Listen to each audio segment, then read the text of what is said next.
So I need to do a recap of the books that I've read through March through June.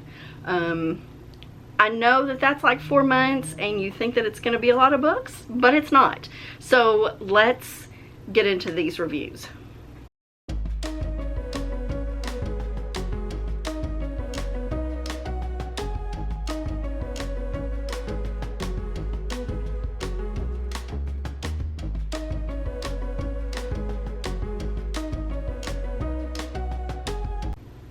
So ignore the hot messness.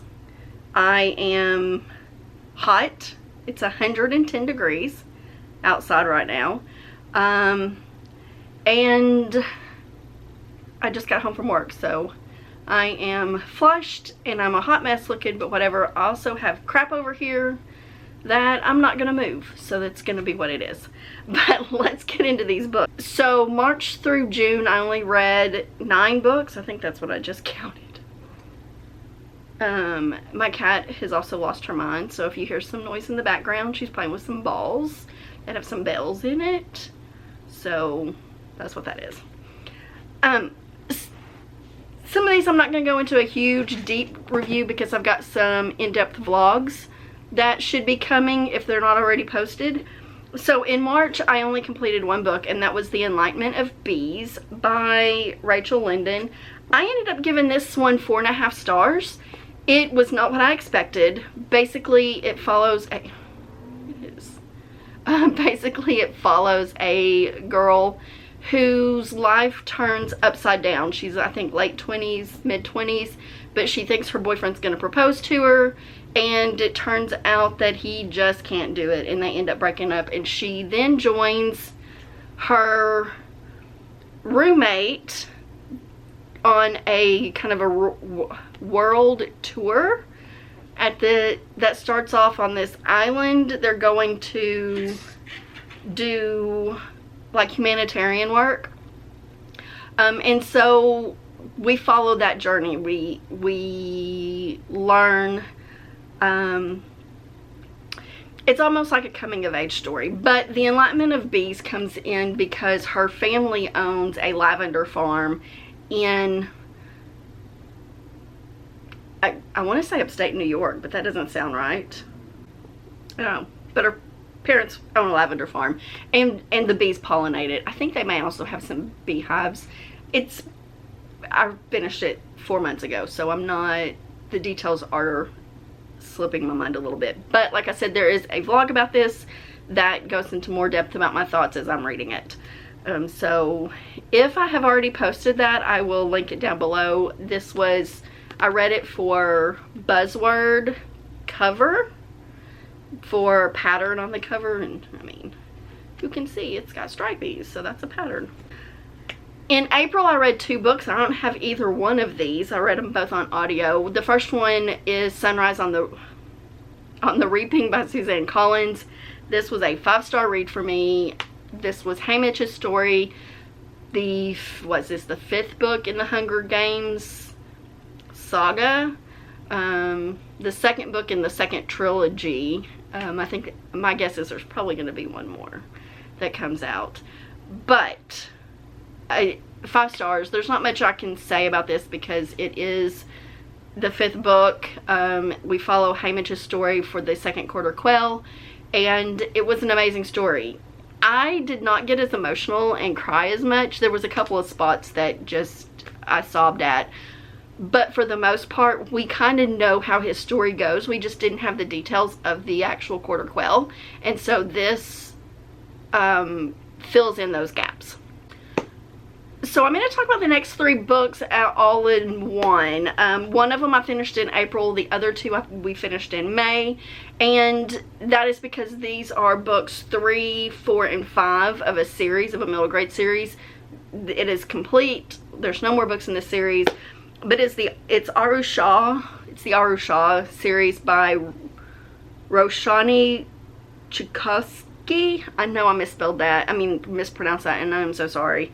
I am not good with pronunciations. Even if I hear them, they don't come out of my mouth correctly. So, accept my apologies. But like I said, this is a middle grade series. And we listened to Arusha and the Tree of Wishes, Arusha and the City of Gold, and then the final one was Arusha and the Nectar of Immortality. And I gave those, the Tree of Wishes 4 stars, City of Gold 4 stars, and then the Nectar of Immortality was 5 stars. And I say we because it's me and my niece. We listen to these on audio on the road trip between when we go from our home here to visit family in Arkansas. It's a 6 to 7 hour road trip. So we always listen to an audiobook, and so this is a series we finished up, and we absolutely love this series. It follows Arusha, and she is ultimately the main character, but there's a cast of characters, and so the story is told from Arusha's point of view, but then we have the other two Devabods,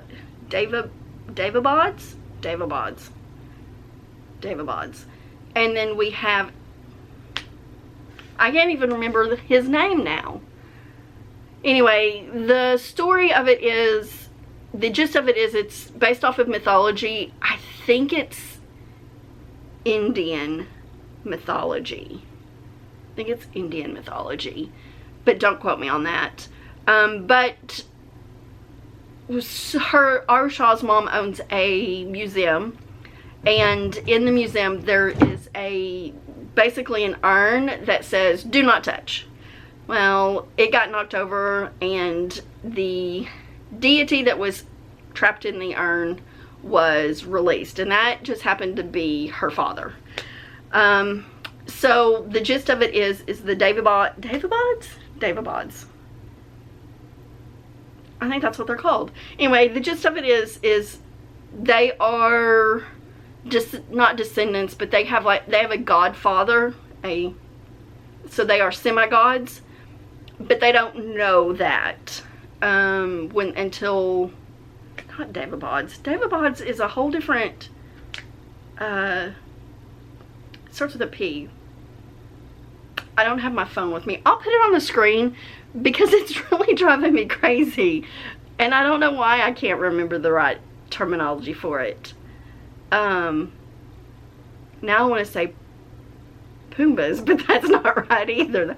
That's a different story. Anyway, the gist of it is they have to go and they fight, and they have to save the magical world, or the mystical world, or the world with the gods in it, and they're clashing. Her father is the lead for the group that what's supposed to be the evil group, wanting to take over what's supposed to be the good group. And it's really cute. I highly recommend it. We absolutely love this story. I love that the main characters, the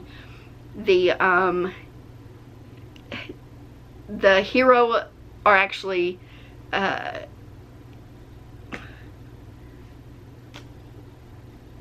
what's the female term for that? My brain has stopped working. I think the heat is getting to me. But the main epic heroes are actually women, or girls in this case. They start out, I think they're 12 at the beginning of this, and they're 15-ish at the end. There is a slight romantic subplot, but it's very, very much in line with what a 12 to 15-year-old crush would be. Nothing. There is a kiss eventually, but it is like in the 4th or 5th book. I mean, it is like very much just those pining, yearning, crushy feelings that you might have that would be typical at those ages. Again, I highly recommend this series. We love it. My niece is 16 now, and we started this series, I think she was 14. I think we've been doing this for 2 years now. Finally finished it up because we went to Little Rock 3 times in a matter of 6 weeks. So we got a lot of reading time done. Anyway, moving on. Also in May, I finally finished None of This Is True by Lisa Jewell. I ended up giving this 3 stars. And I've got a full vlog on it, so I won't go real in depth with it. But this was also, I think, the January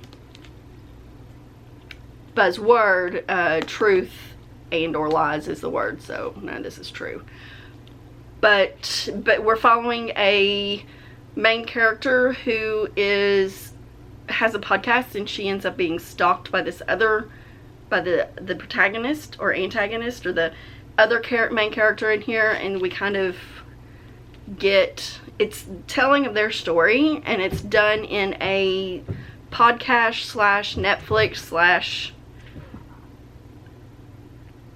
/ regular story narrative.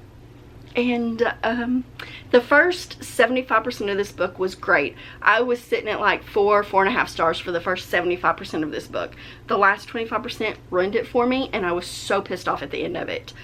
But like I said, I've got all the details in that in a vlog with all my thoughts, so I will link that down below if it's there. It'll be the same one for The Enlightenment of Bees. I just have to get it edited. So yeah, anyway, this had so much potential, and it could have ended well. So at the beginning of the book, like I knew the story. I knew how this was going to play out. Like, I was not surprised by much of it. And the twisty parts of it just pissed me off. It just pissed me off. So I think this is also, I think I saw that this was also becoming a movie or a Netflix thing, or a coming to the big screen, the television in some way. But that's my thoughts on this. I'm not.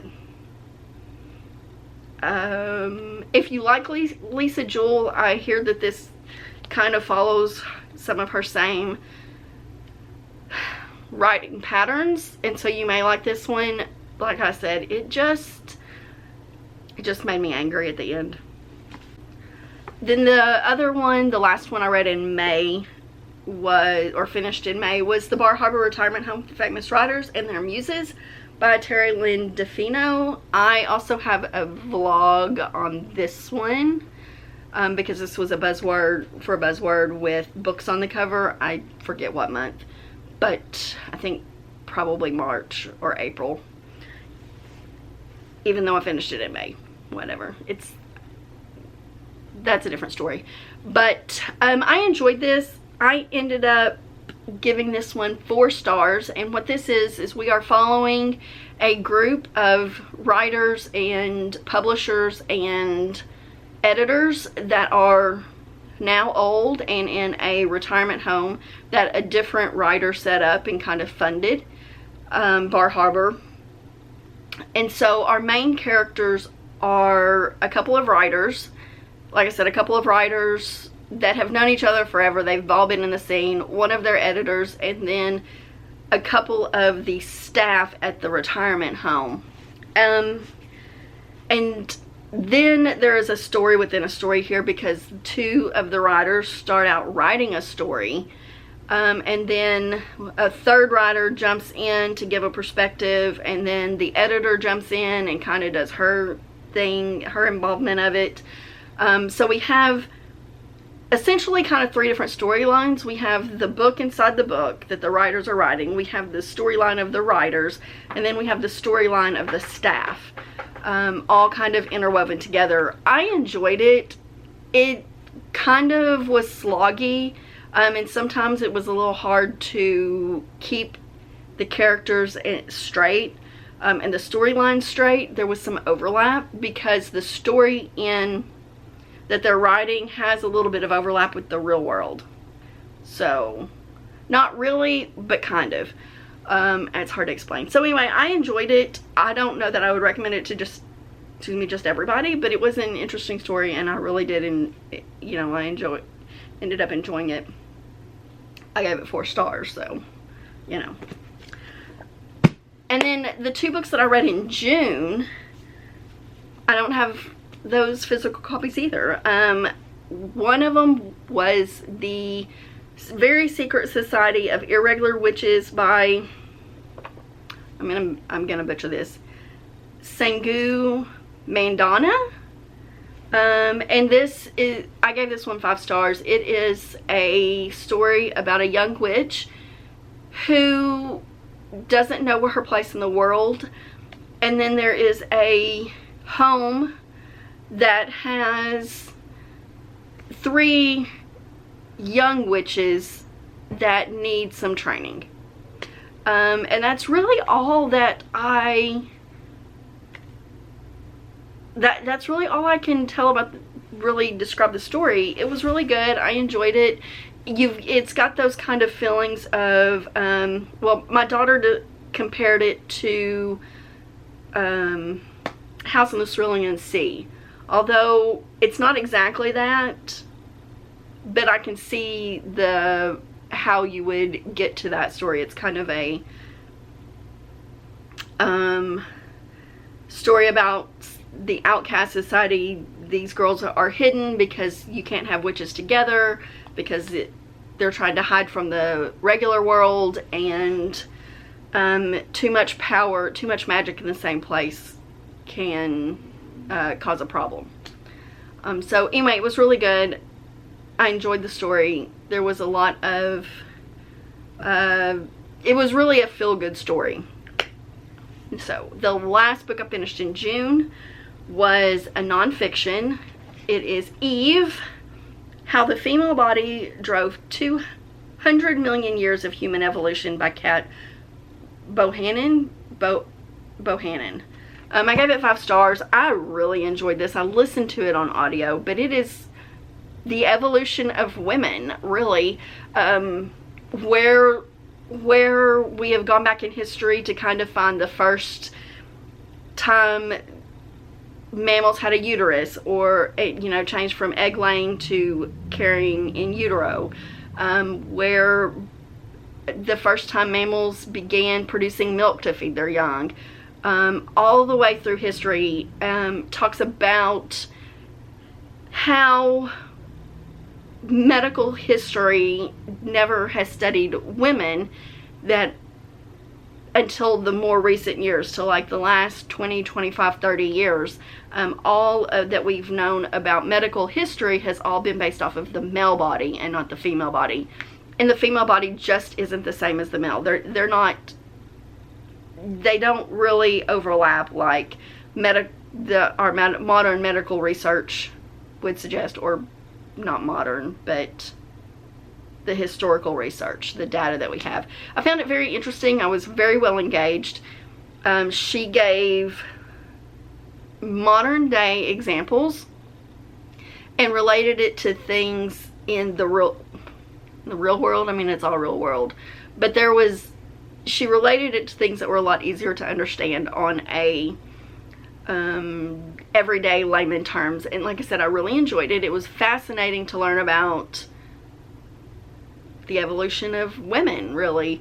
And Eve comes from, she talks about the first Eve, and as in the first Eve that had a uterus, the first Eve that produced milk, the first Eve that had menstruation, the first Eve that walked upright, things like that.